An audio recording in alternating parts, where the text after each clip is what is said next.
Hi food lovers, welcome back to Siri home kitchen. నేను మీ సిరి Satish. Today recipe రోటీ combination capsicum curry టేస్టీగా ఎలా తయారు చేసుకోవాలో ఈ వీడియోలో చూద్దాం. ఫస్ట్ మిక్సీ జార్ తీసుకోవాలి.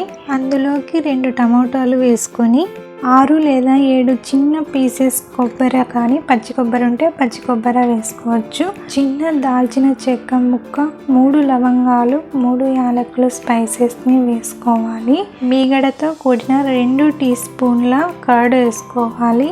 దీన్ని మూత క్లోజ్ చేసి మెత్తగా గ్రైండ్ చేసుకోవాలి. మిక్సీ పట్టిన దానిని పక్కన పెట్టేసి నెక్స్ట్ క్యాప్సికమ్ని చిన్న ముక్కలుగా కట్ చేసుకోవాలి. అలాగే ఒక ఆనియన్, ఎండుమిర్చి, కరివేపాకు, ఆయిల్ రెడీ చేసుకున్న తర్వాత స్టవ్ మీద బౌల్ పెట్టుకొని అది హీట్ అయిన తర్వాత 2 టీ స్పూన్ల ఆయిల్ వేసుకోవాలి. ఆయిల్ హీట్ అవ్వగానే 1 టీ స్పూన్ జీలకర్ర, 1 టీ స్పూన్ ఆవాలు వేసుకోవాలి. అలాగే కట్ చేసిన ఒక ఆనియన్, 2 ఎండుమిర్చి, 2 రెమ్మల కరివేపాకు వేసుకోవాలి. ఆనియన్ బాగా మగ్గిన తర్వాత మనం మిక్సీ పట్టిన పేస్ట్ని కూడా అందులోకి వేసుకోవాలి. నేను ఈ పేస్ట్ను కొంచెం గరకగా వేసుకున్నాను. మీకు కావాలంటే మెత్తగా కూడా మిక్సీ పట్టుకోవచ్చు. ఆయిల్ పైకి తేలేంత వరకు అండ్ పచ్చి వాసన పోయేంత వరకు మధ్య మధ్యలో కలుపుతూ ఉడికించుకోవాలి. తర్వాత చిటికెడు పసుపు, రుచికి సరిపడా సాల్ట్, 1 స్పూన్ కారం వేసుకొని బాగా కలుపుకోవాలి.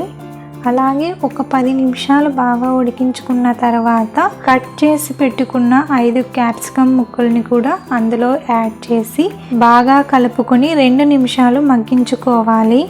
ఇలా మసాలాలో మగ్గడం వల్ల క్యాప్సికమ్కి ఉప్పు, కారం బాగా పడతాయి.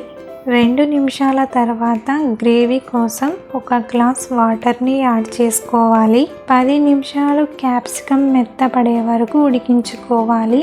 ఆలోపు గ్రేవీ కూడా చిక్కబడి కర్రీ టేస్టీగా ఉంటుంది.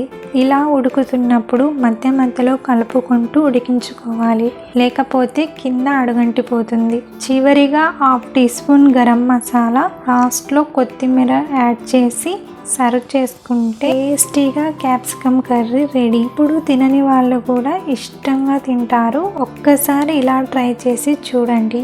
Okay, please subscribe and like.